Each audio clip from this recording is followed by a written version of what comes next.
வாழ்க வளமுடன். வாழ்க வையகம், வாழ்க வையகம், வாழ்க வளமுடன். குரு புகழ் வாழ்க, குருவே துணை.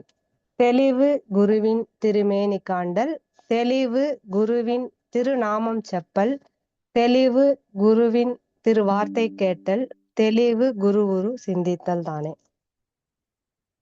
இணைப்பில் இணைந்திருக்கும் மெய்யன்பர்கள் அனைவருக்கும் பணிவான வணக்கங்களும் வாழ்க வளமுடன் வாழ்த்துக்களையும் தெரிவித்துக் கொள்கிறோம். இன்று நாம் சிந்தனைக்கு எடுத்துக்கொண்டிருக்கும் தலைப்பு நமது ஆசான் அருட்தந்தை அவர்கள் வடிவமைத்து கொடுத்திருக்கும் நான் என்ற தத்துவமே நாம் என்ற தலைப்பில் சிந்தனை செய்ய இருக்கின்றோம். வாழ்க வளமுடன். இப்போ தண்ணீர் கடல் தண்ணி, ஆறு தண்ணி, ஏரி, அப்புறம் குளம், அப்புறம் குட்டை, அப்புறம் மழை தண்ணியா பல பெயர்ல நம்ம சொல்றோம். ஆனா தண்ணி ஒண்ணுதான், ஒரே பேரு தான். ஆனா பல பல பேர் சொல்லி சொல்றோம் அந்த தண்ணிய. அதே மாதிரிதான்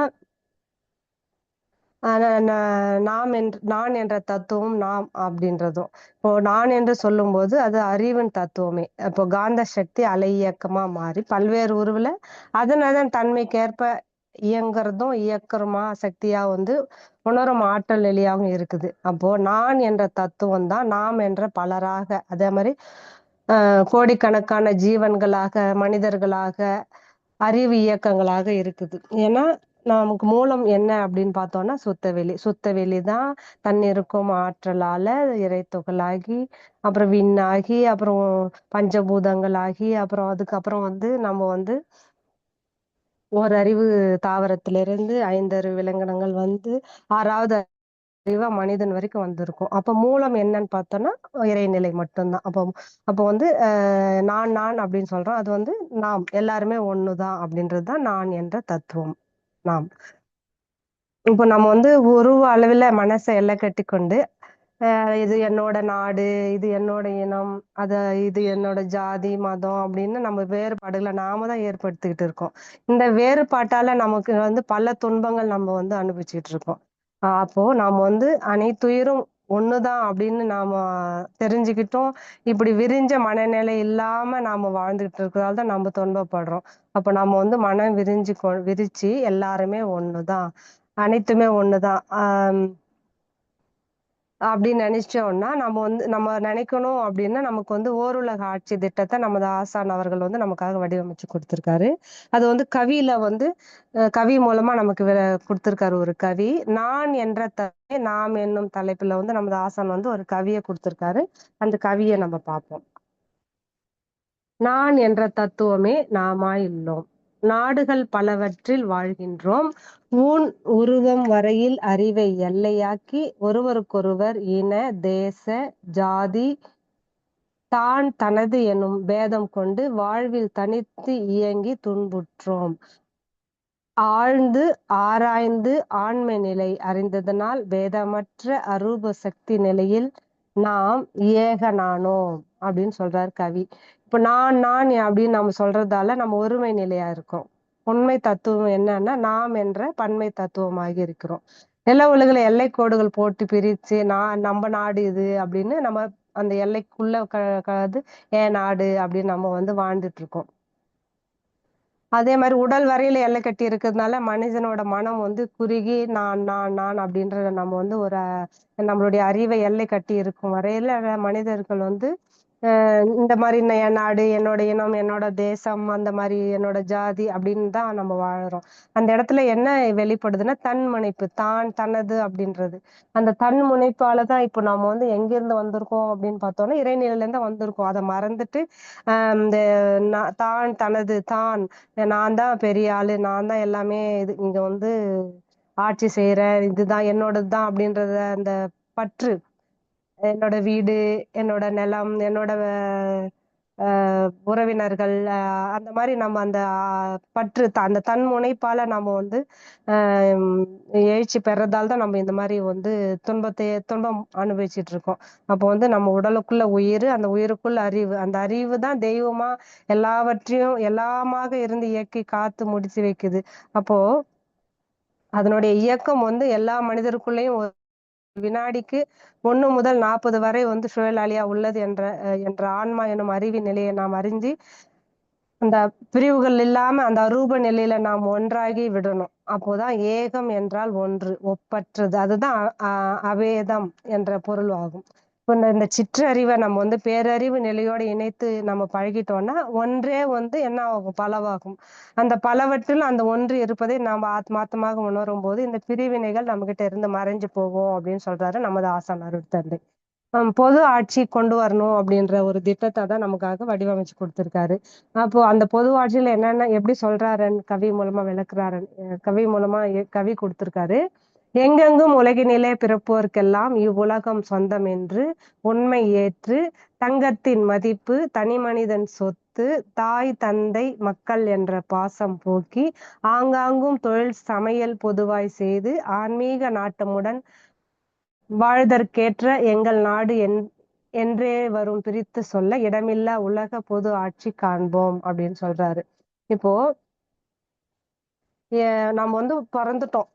அதாவது நம்ம பிறக்கறதுக்கு முன்னாடியே நமக்கு வந்து இறைநிலை என்னென்ன வேணும்ன்றத எல்லாத்தையும் படிச்சுட்டு தான் நம்மளையே பிறக்க வைக்குது. அப்போ வந்து இந்த உலகத்துல நாம் பிறந்துட்டதால அந்த வாழ்றதுக்கான உரிமை வந்து எல்லா மனிதர்களுக்குமே உண்டு.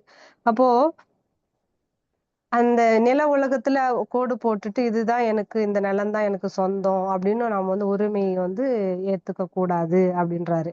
அதே மாதிரி தங்கம் வந்து ஒரு உலோகம் தான். அதை வந்து அந்த மதிப்பா அந்த தங்கத்தை வந்து பெருசா மதிப்பு போட்டு உயர்வு தாழ்வு அப்படின்னு மனப்பாங்கு பண்ணக்கூடாது. இப்போ வந்து நகை நிறைய வச்சிட்டு இருக்கவங்க தான் பெரிய பணக்காரங்க, அது இல்லாதவங்க ஏழை, அந்த மாதிரி வந்து அது ஒரு உலோகம் தான். அதை வந்து நம்ம வச்சு நம்ம அது மாதிரி பார்க்க கூடாது. இந்த உயர்வு தாழ்வு மனப்பான்மை வச்சுக்க கூடாது அப்படின்றாரு.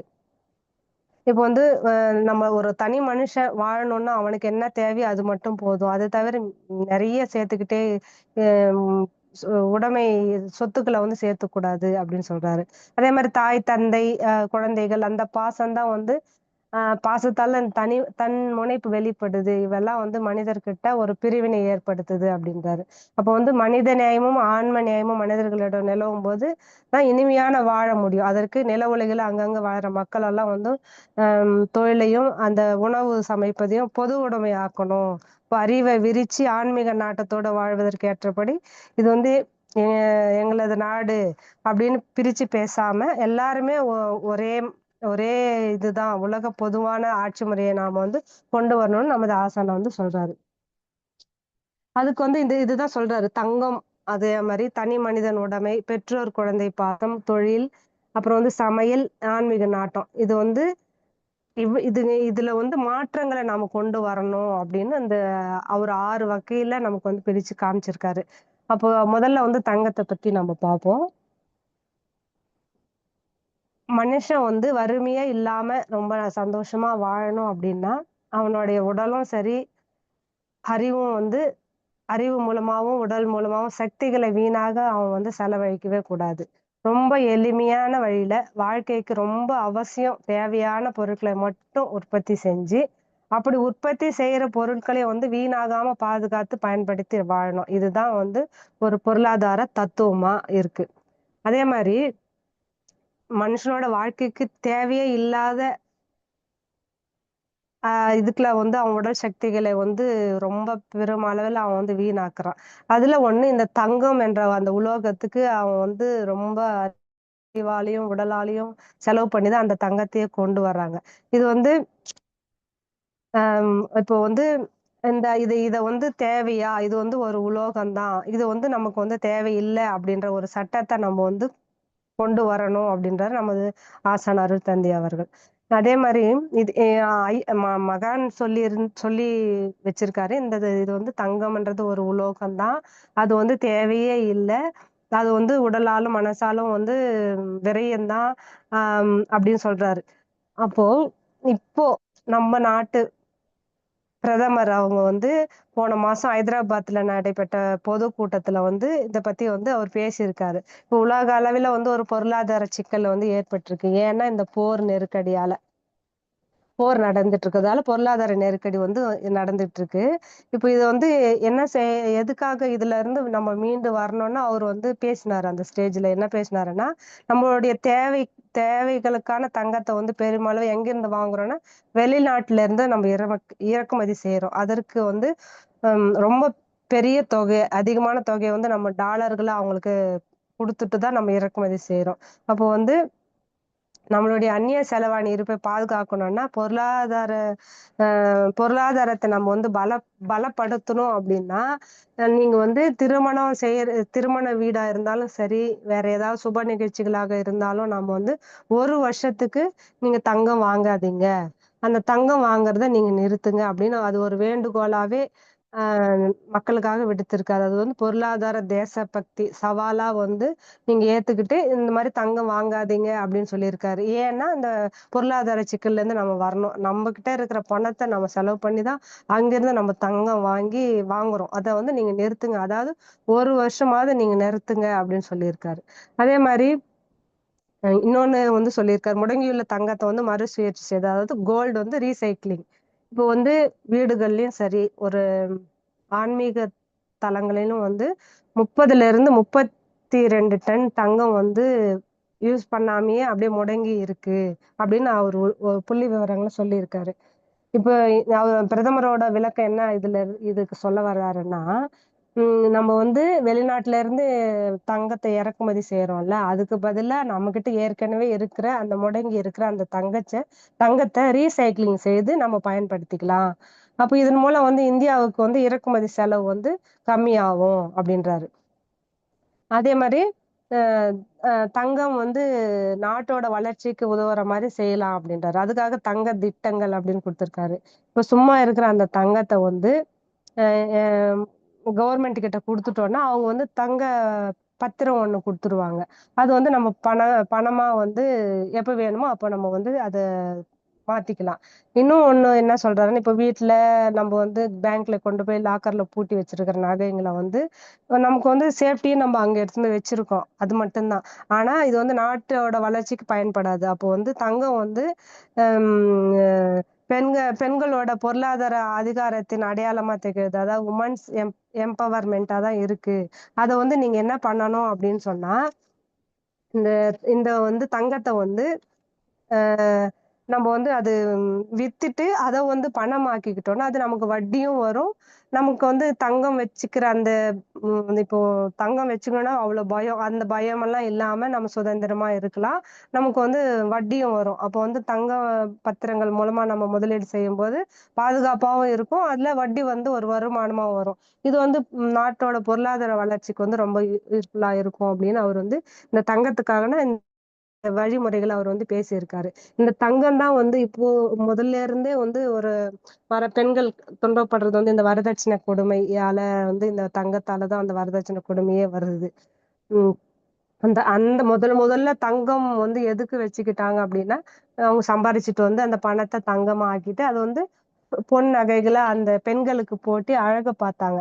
ஏன்னா பெண்கள் கிட்ட அந்த நகை இருந்துச்சுன்னா, அவங்க பத்திரமா வச்சுக்குவாங்க. அப்படிதான் வந்தது. ஆனா இப்ப பார்த்தா, அத வந்து முடக்கி நெறைய நகைகள் சேர்த்து வச்சு, அதனால வந்து பெரிய துன்பத்துக்கும் ஆளாகிட்டு இருக்காங்க. அதெல்லாம் மாத்தணும்னு நம்மளுடைய மகான் வந்து நமக்கு சொல்லியிருக்காரு.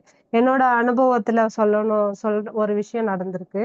இப்ப பாப்பாக்கு வந்து சைடுல வந்து தேவையில்லாத ஒரு பல் இருக்கு அப்படின்னு சொல்லிட்டு, அது எடுக்கணும்னு சொல்லிட்டு போய் எடுத்துட்டோம். எடுத்துட்டு அதுக்கு வேற வைக்கிறதுக்கு வந்து ஒரு 10,000 ஆகும் அப்படின்னு சொன்னாங்க. நாங்க வைக்க போகும்போது அவங்க என்ன சொல்றாங்க, நீங்க வந்து அம் தங்கான அந்த இழை நூல் மாரி வரும் அது. அது போட்டு தான் நாங்க ஃபிக்ஸ் பண்ணணும். நீங்க வந்து ஒரு 4 கிராம் தங்கத்துக்கு வந்து கா காசு கட்டுங்க அப்படின்னு வந்து சொல்றாங்க. இது என்னால ஏத்துக்கவே முடியல. முதல்ல அதெல்லாம் சொல்லவே இல்ல. ஆனா இந்த தங்கம் ரேட் இவ்வளவு வித்துன்னு இருக்கு. நம்ம இப்படி எல்லாம் வாங்கலாம் அப்படின்னு ஒரு ஒரு முயற்சியில அவங்க அந்த மாரி கேட்டாங்க. நாங்க வந்து ஒத்துக்கவே இல்ல. அதுக்கப்புறம் பார்த்தோம்னா, நாங்க வேணான்னு சொல்லிட்டு வேற இடத்துல வந்து பல்லு வந்து கட்டியாச்சு. இப்படியெல்லாம் வந்து இந்த தங்கத்துக்கு மேல இந்த ம் பணம் அதிகமா வருதுன்றதுனால இந்த மாரி எல்லாம் கூட நடக்குது அப்படின்றத நான் அதுல உணர்ந்தேன். அந்த மாரி தங்கத்துக்கு மேல வந்து நம்ம வந்து இன்வெஸ்ட்மென்ட் பண்ணாம நம்ம இருந்தோம்னாவே நம்ம நாடு முன்னேறும் அப்படின்னு மகான் சொல்லியிருக்காரு. அதுக்கப்புறம் பார்த்தோன்னா, ஒரு தனி மனிதனோட உடைமை என்ன அப்படின்னு பார்த்தோம்னா, ஒரு மனுஷன் எவ்வளவு நாள் வாழப் போறான் அப்படின்னு அவனுக்கே தெரியாது. அவனுக்கு வந்து எவ்வளவு பொருள் தேவைன்னும் சொல்ல முடியாது. ஆனா அது என்னென்ன பொருள் வேணும் அப்படின்றது தெரிஞ்சு கொள்ளவும் முடியாது. இந்த நிலையில வந்து தனி மனுஷன் வந்து சொத்துக்கள வந்து ஏகப்பட்ட சொத்துக்கள சேர்த்து வச்சுடுறாங்க. அ இது தேவையா? அப்படின்னு தேவையில்ல. அது என்ன அப்படின்னு கூட அவங்களுக்கு தெரியறதில்ல. அப்போ வந்து தேவை வந்து என்னவோ, நாம வந்து இருக்கணும். இருக்கறதுக்கு ஒரு வீடு வேணும்.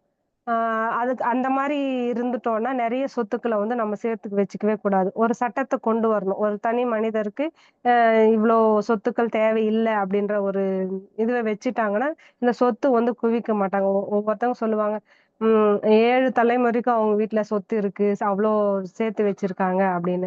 இப்போ ஒருத்தங்கிட்டயே முடங்கிருதுனால மத்தவங்கலாம் வந்து கஷ்டப்பட்டுட்டு இருக்காங்க. அப்போ வந்து அந்த மாரிலாம் இல்லாம அந்த பாகுபாடு இல்லாம இருக்கணும்னா, ஒரு மனுஷனுக்கு இருக்கறதுக்கு ஒரு வீடு, அந்த மாரி தேவையானது மட்டும் போதும். அப்படி வந்து ஒரு ஒரு திட்டத்த வந்து கொண்டு கொண்டு வரணுன்றாரு. "மாக்கோலமாய் விழுந்த மது விருந்துல" வந்து கவி குடுத்திருக்காரு. "குலம் முதலாய் பேதங்கள் கொள்ளும் நிலை மாற்றி, பலரும் கூடி உழைத்து பங்கிட்டு வாழ்ந்திடுவோம். உலகில் பிறந்துவிட்ட ஒவ்வொரு மனிதனுக்கும் நில உலகம் சொந்தம் என்ற நீதி நிலை நாட்டிடுவோம்." எல்லாருக்குமே இந்த நில உலகம் சொந்தம். ஒருத்தருக்கு மட்டும் சொந்தம் கிடையாது அப்படின்றத விட நாம வாழணும் அப்படின்றாரு. அதுக்கப்புறம் ஆன்மீக நாட்டம். அடுத்தது பார்த்தோம்னா, இப்போ நம்ம வாழ்றோம். நம்ம வந்து இந்த வாழ்ற மண்ணு, காத்து, அதுக்கப்புறம் தண்ணி, அப்புறம் சூரிய ஒளி இதெல்லாம் வந்து இயற்கை என்ற பெறாத ஆற்றல் வந்து நமக்காக படைச்சிருக்கு. இத ஒண்ணு கூட நம்மளால உற்பத்தி செய்யவும் முடியாது. 1 கிராம் அளவு மண்ணையோ, இல்ல நீரையோ கூட நம்ம வந்து உற்பத்தி செய்ய முடியுமான்னா முடியாது. இது இறைநிலை குடுத்த கொடை. ஆனா, நம்ம தான் வந்து அந்த நிலத்துல கோடு போட்டுட்டு, நம்ப இது என்னோடது அப்படின்றோம். அதே மாரி நீரையும், அந்த பாய்ந்தோடுற நீரையும் நமக்கு தான் சொந்தம் அப்படின்னு சொல்லிட்டு நம்ம உரிமை கொண்டாடுறோம். இது வந்து நம்ம அந்த மாரி பண்ணக்கூடாது. பூமி இதனை தனி நபரோ, குழுவினரோ தங்கள் பொருள் என்று எல்லை கட்டி உரிமை கொள்ளும் வரையில் சேமித்த வாழ்க்கை பொருள் மூலதனமாகி சிலர் பலரை சுரண்டுகின்ற சீர்கேடு மாறாது அப்படின்றார் மகரிஷி. இந்த நில உரிமைக்கு வரம்பு கட்டுறதால விவசாய தொழில வந்து தீர் செய்து சீர் பண்ணலாம் அப்படின்னு நெனைக்கிறாங்க. அ யாரெல்லாம் நிலத்த உழறாங்களோ அவங்களுக்கு தான் இந்த நிலம் சொந்தம் அப்படின்னு நெனைக்கிறாங்க. கொஞ்சம் பேரு. அப்போ வந்து இந்த நிலத்துக்கு யார் சொந்தம்னா, மனிதன் தான் சொந்தம் அப்படின்றதையே மறந்துட்டு, அம் இந்த நிலம் என்து, என்து, என்து அப்படின்னு சொந்தம் கொண்டாடி, அந்த நிலத்திலேயே அடக்கமானவங்க தான் நெறைய பேரு அப்படின்றாரு. பொருட்கள் தன் தேவைக்கு மேல் இருந்தால் பொறுப்புடனே பிறருக்கு உதவும் நற்குணம் ஆம். பொருட்கள் தன் தன் தேவைக்கு சரியாய் போனால் பொறுப்புணர்ச்சி கட்டுண்டு அது வந்து கடும் பற்றாகும். நம்மகிட்ட இருக்கு, அது அடுத்தவங்களுக்கும் குடுக்கணும். நமக்கு தான் வேணும், நமக்கு தான் வேணும் நம்ம அத வச்சுக்கிட்டோம்னா கடும் பற்றா மாறும். இந்த மாரி நம்ம வந்து அந்த நிலத்த வந்து நம்ம இந்த மாரி ஒரு திட்டத்தோட கொண்டு வந்துடணும். தனி மனிதன் உடைமைய. அதுக்கப்புறம் பெற்றோர், குழந்தை பாசம் அப்படின்றாரு. நாம வந்து இது வந்து இந்த தன் முனைப்பால இந்த ஆ என் குழந்தைங்க அப்படின்ற அந்த உரிமை, அதெல்லாம் எடுத்துக்கிட்டதால தான் நமக்கு துன்பங்களே வருது. என்னோட அப்பா, அம்மா, என்னோட குழந்தை அப்படின்றதுனால. அப்போ நம்ம என்ன பண்ணணும் அப்படின்னா, அம் அந்த குழந்தைகள் வந்து இந்த பெற்றோர் பாசம் இல்லாம இருக்கிறதுக்கு வந்து, ம் ஒரு ஒரு பொதுவான இடத்துல நம்ம வந்து கொண்டு போய் குடுத்துட்டோம்னா, அவங்க வந்து நல்லபடியா வளர்ப்பாங்க. அந்த இடத்துல அந்த குழந்தைங்கள் வளரும்போது, இந்த ஜாதி, மத பேதமே இல்லாம, அம் எல்லாரும் ஒன்று, ஒரே மாரி இருப்பாங்க. அப்போ அந்த அந்த தன்முனைப்பு வராது. என்னோட அப்பா, அம்மா, என்னோட குழந்தைங்கள் அப்படின்னு. அந்த அது வந்து அந்த இடத்துல அந்த வராமயே எல்லாரும் சமமாவே இருப்பாங்க.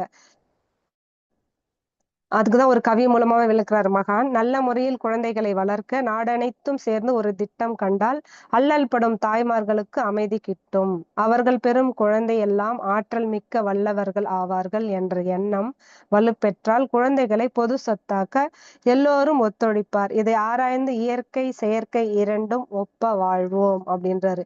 அவங்க வந்து இந்த ஆ குழ ஆற்றல் மிக்க வல்லவர்கள் ஆவார்களாம் அந்த குழந்தைகள். அங்க கொண்டு போய் விடணும். அதாவது தாய்மார்கள் ஒரு பெரிய மனசு வச்சு நம்ம குழந்தைய இங்க விட்டா அவங்க நல்லா வளருவாங்க அப்படின்ற ஒரு பெரு நோக்கத்தோட தான் நீங்க கொண்டு வந்து விடணும் அப்படின்றார் மகான்.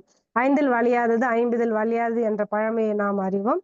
இந்த குழந்தை வளர்ப்பு என்பது ஒரு சிறந்த ஒரு கலை. குழந்தைகளுக்கு அவ்வப்போது உடலுக்கும், அறிவிற்கும் தேவைப்படுறத வழங்கி, நிர்வகித்து, பராமரித்து ஆரோக்கியமா வளர்க்கணும். அப்ப குழந்தை வளர வர அதற்கேற்ற முறையில நம்ம வழிகாட்டவும், வழிநடத்தவும் வேண்டும். இது எல்லாம் தெரியாமல் குழந்தைகளை பெற்றுவிட்டு பல வகையில தாய்மார்கள் வந்து துன்பப்படுறாங்க. இப்ப நாடுகள் அனைத்தும் இணைந்து குழந்தைகள ஒரு நல்ல முறையில வளர்ப்பதற்கு ஒரு திட்டத்தை வகுத்துக் கொண்டால் தாய்மார்களுக்கு அமைதி கிட்டும் அப்படின்றாரு. அந்த குழந்தைகள பொது சொத்தாக்குவதால் ஆற்றமிக்க வல்லவர்களாக அம் நம்ம சமுதாயத்துக்கு ஒரு வலுவான ஒரு குழந்தையாக அந்த குழந்தைகள் வளருவாங்க அப்படின்றாரு. அதுக்கப்புறம் பார்த்தா தொழில். இப்போ நம்ம வந்து நமக்கு தொழில் பார்த்தோம்னா உணவு, உடை, வீடு. அது உணவு நம்ம இருக்கிறதுக்கு சாப்பிடறதுக்கு உணவு, இருக்கிறதுக்கு வீடு, அப்புறம் உடுத்துக்கிறதுக்கு உடை. இதுதான் நம்ம அடிப்படையோட தேவைகள். அப்போ இதுக்கு என்ன தொழில் தேவையோ அதுதான் நமக்கு வந்து முதன்மை தொழில் அப்படின்னு பேரு. அப்போ நம்ம வந்து அறிவோட திறமையாலும், உடல் பலத்தையும் பயன்படுத்தி நம்ம சமுதாயத்துல வாழ்றதுக்கு நமக்கு என்ன அவசியமான பொருள் நம்ம உற்பத்தி செய்ய முடியுமோ, அந்த பொருள நம்ம உற்பத்தி செஞ்சு, அத சேமிச்சு, பாதுகாத்து நம்ம வந்து எல்லாருக்கும் வந்து சேர்ற மாரி இது பண்ணணும். அப்படி செஞ்சா தான் அது வந்து உண்மையான ஒரு தொழில். அப்போ ஒரு மனிதனா பிறந்தவங்க வந்து ஒரு 5 தொழில் தெரிஞ்சிருக்கணும் அப்படின்றார் மகான். விவசாய தொழில், துணி நெய்யறது, அப்புறம் வீடு கட்டுறது, அப்புறம் சமையல் செய்யறது, அப்புறம் வந்து விஞ்ஞான கருவிகளை வந்து செய்யணும். அப்புறம் வந்து இயக்கணும். இந்த மாரி தொழில் வந்து தெரிஞ்சுக்கணும் அப்படின்றாரு. இப்போ அந்த மாரி தெரிஞ்சுக்கிட்டு, அது வந்து ம் அ ரொம்ப தொழில் தொழில் வந்து இப்போ சமுதாயத்துக்கு பொதுவாவே நம்ம செய்யணும். இப்போ இயந்திரங்கள் மூலமா வந்து உற்பத்தி செய்யறதால, நெறைய பேருக்கு வந்து வேலை கிடைக்காம ரொம்ப கஷ்டப்படுறாங்க. அப்போ அவங்க என்ன பண்ணணும் அப்டின்னா, ஒரு 1/2 நாள் வேல 2 பேருக்கு பிரிச்சு குடுத்து, அது வந்து 4 மணி நேரமா வேலை செஞ்சு அந்த சம்பளம் குடுக்கணும். அப்ப அந்த சம்பளத்துல வந்து தேவையான குடும்ப வசதிகள் பண்ற மாரி சமுதாய சூழ்நிலைய உருவாக்கணும். அந்த மாரி கொண்டு வரணும். இப்போ ஒருத்தரே வந்து இப்போ பார்த்தோம்னா ஐடிலலாம் நெறைய லட்சமா சம்பாதிக்கிறாங்க. நெறைய ஒரு 10 பேர், 20 பேர் வேலை இல்லாம இருக்காங்க. அந்த நிலையெல்லாம் மாறணும். எந்த தொழில் நமக்கு தேவையோ அத மட்டும் செஞ்சு, அது சமுதாயத்துக்கும் பொதுவானதா ஆக்கி, நம்ம எல்லாருக்குமே அதுல வருமானம் வர்ற மாரி நம்ம செஞ்சோம்னா, அது நல்லாருக்கும் அப்டின்றாரு. அதே மாரி அடுத்தது பார்த்தோம்னா சமையல். இப்போ பெண்ணோட உலகமே என்ன அப்படின்னு பார்த்தோம்னா, சமையல் அறை தான் அப்படின்னு சொல்லுவாங்க. அங்கேயே முடங்கி போயிடுறாங்க. அடுப்பு ஊத்துற பெண்ணுக்கு எதுக்கு படிப்பு அப்படின்னு அந்த காலத்துல சொல்லுவாங்க. அதெல்லாம் இப்ப இல்ல. ஆனா இப்போ வந்து பெண்கள் வந்து நெறைய படிச்சுட்டு நெறைய நெறைய ம் ச தொழில்லலாம் முன்னேறி இருக்காங்க. அப்போ வந்து நெறைய பேர் ஆனாலும் இப்பவும் சமையல்ல பெண்கள் தான் அப்படின்ற ஒரு இதுதான் இருக்கு. இப்போ சமையல் செஞ்சு அவங்களுடைய நேரம் விரயம் ஆகுது. அதனால வந்து ஒரு 200 பேர் இருக்கிற மாரி, 200 பேர் சாப்பிடுற மாரி ஒரு பொது சமையல் கூடம் அப்படி வடிவமைச்சிடணும். அதுல வந்து ஒரு 10 பெண்கள் இருந்து சமைச்சு போடணும். மத்த பேர்லாம் மத்த தேவைகள சமுதாயத்துக்கு தேவையானத செய்யலாம். அதுல வந்து அவங்க வந்து வளர்ச்சி அடைவாங்க அப்படின்னு சொல்லிட்டு, அந்த திட்டத்த கொண்டு வந்து அந்த மாரி நம்ம செய்யும்போது, நெறைய நேரம் மிச்சமாகும். நம்ம வீட்ல செய்யும்போது செலவு அதிகமாகும். அதே மாரி மிச்சம் மீ மீ மீந்து போன சாப்பாடாலயும் நமக்கு செலவு அதிகமாகும். அந்த இடத்துல செய்யும்போது, அது வந்து அந்த மாரி விரயமெல்லாம் ஆகாது. அதே மாரி நெறைய மீதியாச்சு நெறைய சாப்ட்டுருவாங்க. அந்த மாரியெல்லாம் இல்லாம, பொதுவா ஒரே மாரி உணவு. அதுக்கு ஒரு கவி மூலமா சொல்றாரு. "காலையில புஞ்சை தானியத்தாலான கஞ்சி ஒன்றும், தேங்காயோடு ஒக்கும். வேலை முடித்திட்ட பின்னர் பகல் சாப்பாடு. விதவிதமாய் கறி வகையோடு அரிசி சாதம். மாலையில காய்கறிகள், கோதுமையின் மாக்கொண்டு தயாரிக்கும் உணவு போதும்." இந்த மாரி ஒரு அ எளிமையான உடையில எளிமை, நடையில எளிமை. அது மாரி உணவில எளிமைய கடைபிடிச்சு, நம்ம இந்த மாரி சாப்பிடும்போது, அம் அ அந்த இந்த இந்த திட்டத்த நம்ம கொண்டு வந்தோம்னா, எவ்வளோ நமக்கு வந்து நேரம் மிச்சமாகும், செலவு மிச்சமாகும். அது வந்து சமுதாயத்துக்கும் பயனுள்ளதா இருக்கும். இப்ப இந்த திட்டத்த வந்து நம்ம வந்து சமுதாயத்துக்கு கொண்டு போய் செ செ கொண்டு போகணும். எப்படி வந்து தொழில்கள வந்து கத்துக்கிட்ட ஒரு கணவன், மனைவி வந்து அவங்கள வந்து ஒரு 1000 பேர் எடுத்து, அவங்களுக்கு இந்த கைத்தொழில்லாம் சொல்லிக் குடுத்து, அத போய் மக்கள் கிட்ட கத்துக் குடுத்து, ஆ அது அவங்க வந்து சுயமா தொழில் செஞ்சு, அந்த வருமானம் ஈட்டி, அத வந்து எந்த ஒரு கஷ்டமே இல்லாம வாழலாம் அப்படின்ற திட்டத்த நம்ம வந்து கொண்டு வரணும் அப்படின்னு மகான் வந்து நமக்காக வகுத்து கொடுத்திருக்காரு. அப்ப நம்ம வந்து பூமியில இருந்து செவ்வாய் கிரகத்துக்கு போகணும் அப்படின்ற ஆசையை வந்து சில காலம் ஒத்தி வச்சுட்டு, நம்ப மனுஷன் வாழ்றதுக்கு நம்ம எப்படி உதவி பண்ண முடியும், அன்பாவும் ஆனந்தமாவும் வாழறதுக்கு இந்த திட்டங்களை கடைபிடிச்சோம்னா நம்ம வாழலாம் அப்படின்னு நமக்கு மகான் வடிவமைச்சு கொடுத்திருக்காரு. இதை நாம் கடைபிடிச்சு நம் வாழ்நாளில் இன்பமாகவும் ஆனந்தமாகவும் வாழ்வோம் என்று கூறி இந்த வாய்ப்பை அளித்த அன்பு உள்ளங்களுக்கு நன்றி பாராட்டி நிறைவு செய்து கொள்கிறேன். வாழ்க வையகம், வாழ்க வையகம், வாழ்க வளமுடன்.